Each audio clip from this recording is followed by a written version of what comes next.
Revenge. Revenge is a universal concept that everyone seems to at least understand. From culture to culture, the simple rule of an eye for an eye has been the basis for many laws and even conflicts that exist to this day. Whether it's the death penalty, in whatever form it might come in, or the countless legal, domestic, or even more concerning global conflicts that are going on. I will not be opening up that can of worms. This idea of revenge and the negatives and positives that come with it is exactly what the world of the New Order explores in great detail. To put the long and the short, TNO is a mod for Hearts of Iron 4 that generally rewrites the history of world events, where Germany, after decades of conquest and success, eventually wins the Second World War, or the Great Patriotic War. From this point on, the player has many options as to who to follow in this political turmoil. Rising figures can become leaders in their own right under your control, while others fall into obscurity. Countries can rise from the ashes or burn to the last man. It's all up to you and the paths you choose. While the game has been heavily updated from its original state, Russia, to me at least, has always remained consistently the most interesting state for which the player can control. If you don't know, in the world of TNO, while the other countries are incredibly different as a whole, they do generally share some similarities to their real-life counterparts. Some of them at least. Russia is a far cry from its real-life inspiration. The idea of a giant country being split into tens of hundreds of warring little factions is just so interesting to me and provides pathways deemed almost too ridiculous to take seriously. From the funny clock man to a state run through the mandate of heaven, whoever wrote any of these scenarios should be checked into a mental asylum. But there is one path, a path that is not only very popular, but very difficult. While it's officially known as the Siberian Black League, it's the goal of revenge that is remembered, the Great Trial. Before we begin, let's set the scene for the rise of the Black League and its eventual conquest of Europe. After Germany won World War II and the Soviet Union dissolved, a power struggle ensued. In my last video, I made the mistake in saying that Stalin was killed by Nikolai Bukharin in a strive for power. Stalin, in actuality, established his own small nation, the West Siberian People's Republic in Tyumen. Under Stalin and his Lieutenant General Dmitry Karbyshev, the republic soon expanded over many smaller nations. Most importantly, the city of Omsk. After the death of Stalin in 1955, Dmitry and another leading member of the administration, Konstantin Rokossovsky, saw the weakness of Stalin's new successor, Lazar Kaganovich, as a threat to their own power, and both decided to form their own nations. While Konstantin took over Sverdlovsk, Dmitry took over the city of Omsk, creating 3 new war zones around Siberia, making the region incredibly unstable and constantly in conflict. Now being led by Dmitry, the city is soon turned into the all-Russian Black League. What made Dmitry so different from other warlords was his prudence. He knew that Russia and Omsk in general was in prime for conquest. The state was weak, and at any moment in Germany, some random warlord or even mob rule can rip apart the fabric of what holds the city together. So, he went about creating a state that was ultra-nationalist. No outsiders were allowed inside the Black League. This meant the city had to be put into heavy lockdown. It was fortified, completely walled off and isolated from the rest of Russia. Without any distractions, the Black League militarized in secret, in preparation for what the future might bring to their doorstep. This is where revenge comes into play. While warlords in Russia established countries, states, and cities for personal gain or for safety, Dmitry and his like-minded citizens established the Black League in hatred for Germany. Dmitry, during the Second World War, was captured in a German advance. He was locked up in a concentration camp alongside his fellow comrades. He was beaten, tortured, and abused through a grueling 5 years as a laborer in the camp. On his last day before the war was set to be over, leaders holding the camp doused him in ice-cold water and threw him outside into the chilling winter. In real life, Dmitry, alongside with 500 other prisoners, were executed. It was said that for the entire torture, he stood upright and faced death with bravery. In the game, however, he survived. Barely clinging to life, he made his way back to Russia and vowed a code of vengeance for not only his sake, but for the sake of those he saw as brothers being murdered at the hands of the Nazis, with the sole goal of revenge through unification. However, Dmitry is a dying man, and while his influence is great, there are other others who see his weakness as an opportunity. His officers begin to gain greater influence in Omsk as the fires of hatred against Germany fuel the Black League's resolve. Dmitry wanted to use his hatred as a pretense to create a better Russia, to change the hearts of the Russian citizens who over the course of decades were beaten, taken advantage of, and slaughtered in the tens of thousands by not only Germany, but Russia itself. Instead, his league spiraled into one of terror, where despotic leaders use their hatred of Germany to further their own goals and selfish ambitions. In his death, Omsk is governed by fear, not love for Russia. That is, until Dmitry Yazov comes into the picture. As a young man, Dmitry served in the Russian military. That was until the fall of the Soviet Union, where Germany invaded Moscow. Dmitry was soon evacuated to Omsk, which saved his life, as if he had stayed, he would have been executed. As a patriot who loves anything Russian, the formation of the Black League changed his life for the better, and he was even taken under the wing of Dmitry Karbashev and taught everything he knew. Through his mentoring, Yazov learned about the Great Trial, a third world war that to Karbashev was a dream to aspire to. To Yazov, this vision of a burning Germany is all he could see, and while Karbashev envisions the Great Trial as merely a defensive war, Yazov sees it as a full-scale assault on Germany and potentially the rest of the world. After the death of Karbashev, Yazov sees to it that all despotic aspirations from officers who disobeyed his mentor be extinguished. His cabinet, instead of being infested with lickspittles, are replaced with military leaders and politicians who share the same vision of a unified Russia and a burning Germany. As a young, focused man, his command of the city of Omsk is swift and efficient, and the city industrializes like never before. Pulling back the curtain, this pathway is one of the hardest in the game for a reason. You see, other pathways let you settle most conflicts with either peace, manipulation, or other methods of influence. War is usually the last thing you want, as it depletes resources, and it always holds the potential that you might lose and your leader is killed. That is what makes the Black League and Yazov's path so difficult and specific, as peace with other warlord nations in Russia are literally impossible. The only faction that Yazov can make peace with without going into open warfare with are the Free Aviators, an all-female fighter pilot regiment that gained infamy in Germany for their skill in performing precise bombing runs despite their old World War I era planes. Other than that, every other nation from the west to the east have to be fought against in order to unite Russia. They even have to eventually fight the West Russian Revolutionary Front, a relatively well-liked warlord nation that acted as the last hurrah for the Russians, pushing back Germany from their conquered territory after Operation Barbarossa. All the same, the Black League has to come out on top in order to progress. However, Dmitry is given the choice to spare the generals of the West Revolutionary Front, and they can join the Black League if they choose to do so.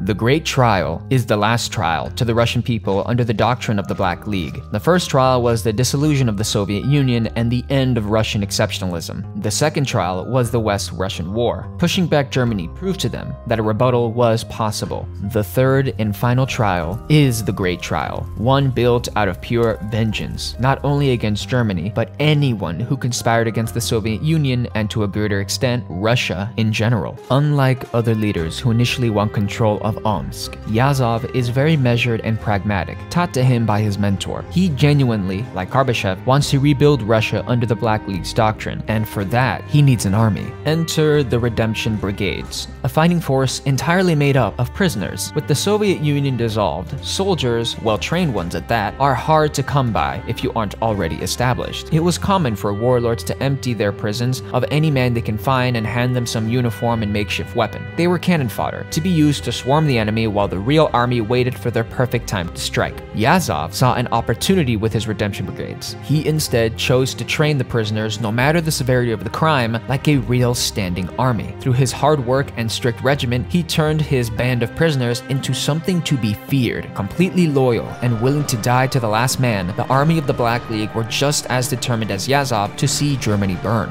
After some time industrializing, building an army, or whenever you want, you can start the battles. The Great Trial trial is on the horizon, and in order to see this vision through, Russia first needs to come to heel. The Black League initially absorbs the land around Siberia, and the smaller states and cities that surround the region are soon acquired, and Yazov is given a sizable chunk of land to operate. As the Black League makes his way around Russia, Yazov has to defeat Komi, one of the more interesting locations in Russia. If you don't know, Komi is the safe haven for political extremism, and depending on any of our decisions, they can be under the leadership of, let's just say, a wide variety of leaders. Funnily enough, you can fight Sergei Tabaritsky before he dies and the city rips itself apart. I just thought it'd be funny to mention. The Black League also has to face the Aryan Brotherhood, a warlord state made up of Russians who, after the West Revolutionary War, grew sympathetic to Germany's ideals and began practicing fascism. After defeating these nations, it's typical for Yazov to, let's just say, execute these leaders and purge their cabinets to prevent any uprisings or rebellions gaining traction. In the game, each of these leaders gives you different flavor text, and it's really interesting to see. After defeating most of these larger Russian states, the rebuilding can begin. The Black League soon reincorporates these broken nations into the wider national fold. Mass industrialization came into effect, which optimized agricultural output, bolstering their food and weapons supply. Instead of serfs plowing fields with hoes and scythes, it's tractors and chemical fertilizers that keep the food growing. With tensions rising across the world as the OFN, The United Nations of this world, essentially, grows tired with Germany and their crimes. The US are rumored to be harboring nuclear weapons, and Japan are on the brink of starting a new world war. A national redoubt comes into effect across Russia. With nuclear war on the horizon, Yazov commands for the immediate construction of mass bunkers deep underground. These bunkers are so intricate and so interconnected that Yazov could fit his entire standing army and Omsk underground. As the last nation falls to the Black League, Yazov is the de facto despot in control. The Great Trial can now begin in earnest. Before we begin this section, I just want to preface why the word Ukraine is censored. Apparently, mentioning the word Ukraine in the context of war, even if it's in a fantasy setting, is not allowed. I tried censoring it. It still gives me limited ads. Hopefully I can get that issue solved, but that is the reason why Ukraine is censored, because I literally can't upload the video. The several gun sections of the video are also going to be heavily censored in the video because, again, violent content, while it is allowed to a certain extent, in the context of this video, since it's dealing with Russia, Ukraine, and a bunch of other stuff, they don't let me do it. So, yeah. The Black League's plan is to march all the way to Moscow and take over territory along the way. Moscow provided a symbolic goal to fight for in the initial beginnings of the war, as it was still under the clutches of the German force and could act as a stronghold for the army. With and other border states still heavy with German presence, Russia has to cut right through them and integrate them into their army. As the Great Trial commences and all-out war breaks out, Japan, eager to capitalize on German weakness, declares war against not only the Nazis, but the US itself, emboldened by their own strong navy and control of the Pacific. Germany's control of Moscow dissolves almost instantly as the Black League storms the capital in quick and efficient battle. Hollisburg, a strategic German foothold, was crushed. St. Petersburg goes next, with Germany having to divert resources away from the Russian front to defend against the oncoming Americans, who too at the same time were invading Germany. The German stronghold over the borders of Russia evaporated, leaving an open gash into the interior of Germany. As Estonia, Latvia, and fall in mere days, Germany increasingly becomes more desperate as the League encroaches through Kiev as you officially surrender. One of the main sources of food for Germany was just now cut off. What made things even worse was that the rest of the bordering nations soon surrender, and Germany is left with very little time to amass a genuine fighting force. Russian factories that were creating German weapons were now under the control of the Black League, and their numbers soon bolstered to the hundreds of thousands. The United States easily pushed through the German lines, quickly bulldozing their way to Germania. The Black League, along with the United States and even Italy and other allied nations of the OFN, planned a three-tiered assault, making sure that Germany was surrounded on all sides. It didn't help that Japan, now starting World War III, was essentially wasting their time in the Pacific as the United States was holding a great defense of their own nation while fighting Germany at the same time. German officials, alone and in a frenzy, quickly hold a strategic meeting at the Reichstag, and while German officials urged leadership to sue for peace and to accept defeat to avoid mass human casualty, others urge for the nuclear option. After a vote, the latter was chosen, and just a couple of hours later, the sirens rang.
things went mad. The world is thrust into a nuclear holocaust. Germany fired first, then the rest of the world. Armageddon reigned on every single part of Earth. Germany is left to ashes. America is utterly destroyed. Russia still endures. Before the nukes went off, High Command in Yazov ordered the immediate return of any troops and citizens alike back to Allied territory. Anyone sharing ties with the Black League was allowed to enter one of the hundreds of mass bunkers built in the country. Those unfortunate enough to be left outside were subject to hellfire, as Russia is burned to a crisp by German warheads. The Great Trial isn't dead. Yazov, the Russians, the people will wait. They will wait hundreds, if not thousands of years to exact revenge. Russia was destroyed before. It will not be destroyed again.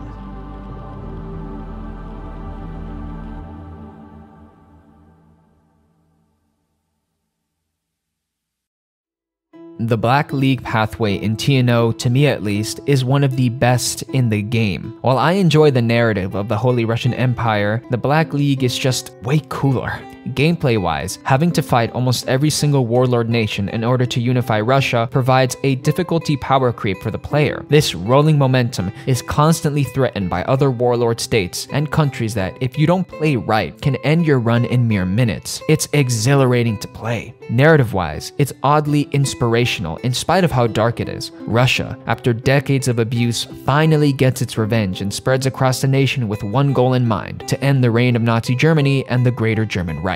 The Great Trial against Germany almost echoes the events of World War II in our real world. Ending with the nuclear holocaust, it really does parallel what can happen in our reality as well, as nuclear war is not only still a talking point to this day, but has almost happened several times. I know there's a heck of a lot more that I can cover about the Great Trial, but I like to keep my videos relatively short for my own sanity. Thanks for watching. I don't know if I'll make any more TNO videos afterwards, but we'll see. This one took a while. I hope I can finish it before the end of September, but I'll let FutureSeb take care of that problem. Anyway, again, thank you for watching. Oh, I know I am a bit close, but just moved in, so I don't have my green screen set up. There's nothing. Hope you enjoyed this video. This one took me a good while, as you can tell, about 3 weeks since I was working on it in between all the other videos. So yeah, almost a month.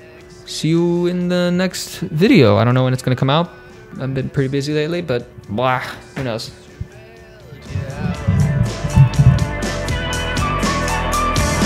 Fuck the bed, throw in all the duck spread, then jumping from the truck bed.